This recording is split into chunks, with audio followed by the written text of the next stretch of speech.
I and my wife are both 44 years old. We were 17 when we first met, and we became best of friends ever since then. We started dating a few years later when we were in our mid-20s. Eventually, we got married and have enjoyed a strong marriage for 18 years, spending a total of over 26 years together. During this time, we ran a successful business that allowed us to move around the country. While my wife supported me in the business, she mostly relied on my work for financial stability. I didn't mind, as I was brought up with the belief that men should be the primary breadwinners. Like any couple, we had our share of ups and downs. However, things took a difficult turn in 2015 when my wife's mother was diagnosed with cancer and passed away the following year. Just 9 months later, her father also passed away.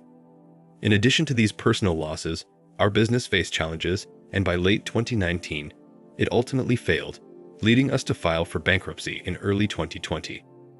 I felt really down throughout this whole ordeal, spending the subsequent years in a state of depression. The one thing I held onto as a positive aspect of my life was my marriage. However, as our business began to struggle, my wife took on a job to help us out. She ended up working at a large retail store and eventually got promoted to a managerial position. During this time, I gained a significant amount of weight. So now I find myself overweight, having lost my business and feeling at the lowest point in my life. When the pandemic escalated, I became quite isolated due to my concerns about having asthma. My wife, on the other hand, continued working throughout this period.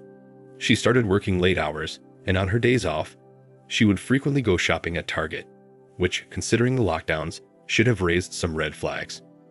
One Sunday morning, she woke me up at 6 a.m. and told me she was going to the park to walk because her legs felt restless. It struck me as a bit odd, but I could relate to doing unconventional things to alleviate restless legs syndrome, as I sometimes walked on our treadmill in the middle of the night. No big deal, really. When she got back, we had breakfast, and she went to the shower. While I was in my office working on my computer, she walked in completely without clothes, turned around to seduce me, and then heads to the bedroom, which naturally, I followed her. We've always had an active bed life. She wanted me to go down on her, but I noticed a strange odor, so I left the room, thinking maybe it was because she went for a walk at the park. Cheating on me was the furthest thing from my mind at that point, so I wasn't really concerned. But there was something nagging at me. The next day, I checked her browsing history and discovered she was on the Facebook pages of 2 guys whom I knew didn't work at her store. This worried me because she didn't have male friends who weren't coworkers. Another day goes by, and my mind was still wandering. Then, on one night, at 3 a.m., it hits me. I woke up and the thought of checking her phone worried me, but I lay back in bed for a while, debating whether I should even get up because I was tired. Finally, I grabbed her phone, not really knowing what I was looking for.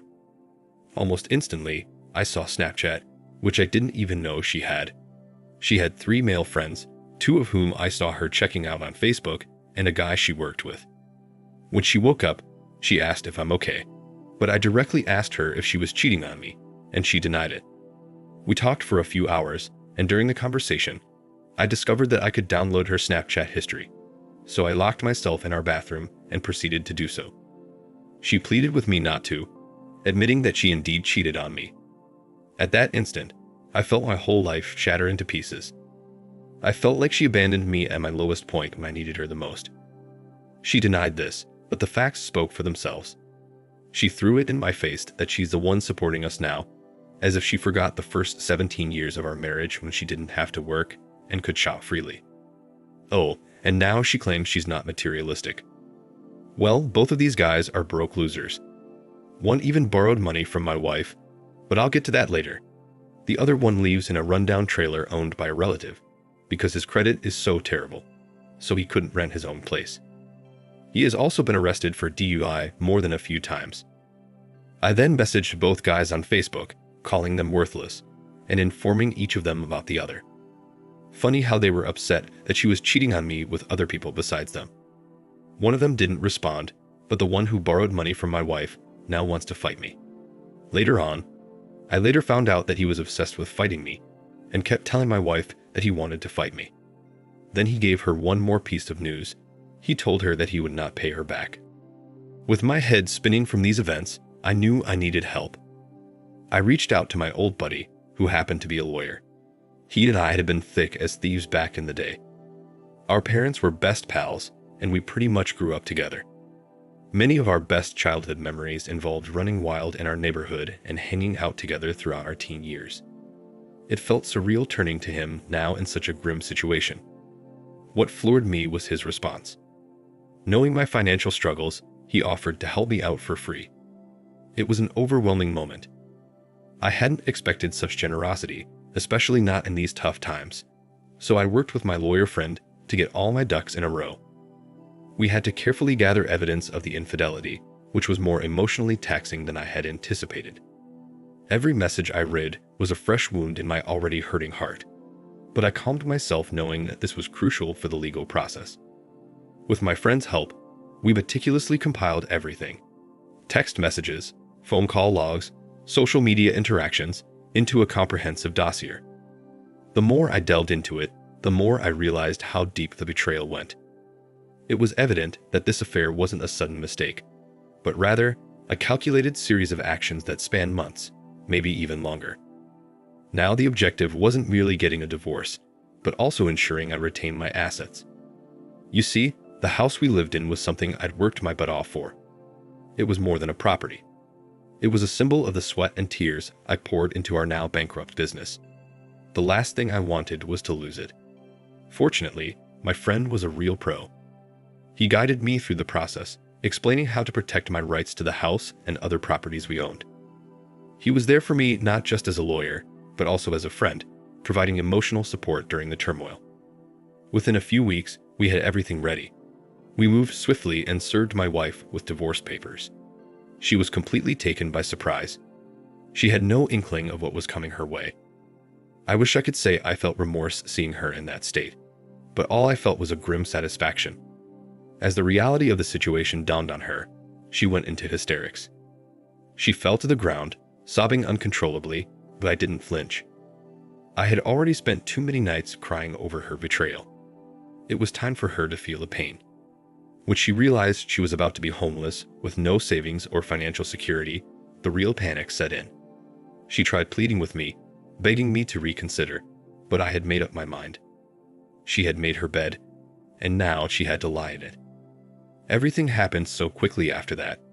Within a couple of weeks, she was out of my house. I changed all the locks, ensuring she couldn't get in again. And the last time she pounded on the door, trying to get in, I called the cops, and they issued a restraining order against her. It wasn't an easy journey, as I felt a lot of anger, betrayal, and grief. But throughout the process, I also found a new strength in me that I didn't know existed. My friend was right there with me, helping me navigate through this rough patch, and I'm grateful for that. Today, I'm in a much better place, emotionally and mentally. I've learned to prioritize my happiness and peace, and I look forward to rebuilding my life one day at a time. Right after everything happened, I immediately started working out again. For the first 20+ years of our relationship, I used to work out almost every day, but when my depression started and I began taking antidepressants, I stopped exercising. So, I've already lost some weight and I'm in great shape now. And as for my wife, well, she made her choices and she had to face the consequences. I don't harbor any ill feelings towards her anymore. It's more of indifference now. I've decided to move on, learn from this experience, and become a better and stronger person. After all, that's all we can do, isn't it? Pick ourselves up and keep moving forward, no matter how tough the path is. I heard that she's been having financial trouble and maxed out her credit cards. What's funny to me is that she actually expects me to help her with her taxes. She has a debt of over $3,000. She emailed me, claiming that it's unfair for her to pay it all, because we were married for the first 5 months of the year of our divorce. Can you believe the audacity? She tried to justify all her terrible and soul-destroying actions, yet she thinks I should assist her in paying her taxes. It's clear that she has such little respect for me to even assume I would help. I've reached a point where I couldn't care less, so I didn't even bother replying and giving her the satisfaction of a response. Maybe I could have made a snarky comment, like, "Why don't you ask one of your boyfriends for help? Perhaps the one who borrowed money from you and never paid it back." It's actually quite amusing. Remember the guy I said she borrowed money to? Well, before our first D-Day, she lent our money to one of the guys she was involved with, but never got it back. Here's the kicker. Supposedly, he was supposed to repay her just a day or two after D-Day, but when she revealed that her husband, me, found out about their affair and they could never speak again, his interest in repaying vanished. He probably never had any intention of paying her back in the first place, but she believed they had something special, so she never thought he would lie to her. As for me, I'm working a job that I enjoy, and I've already started another business. I may be starting from scratch, but I feel like I'm on the path to happiness, even if I never meet someone else. So the main point I want to make with this is that, in the past, just thinking about all this stuff would really get to me. However, since going no contact, I simply don't care anymore. I guess I can view it as her being fined $3,000 for making poor life choices.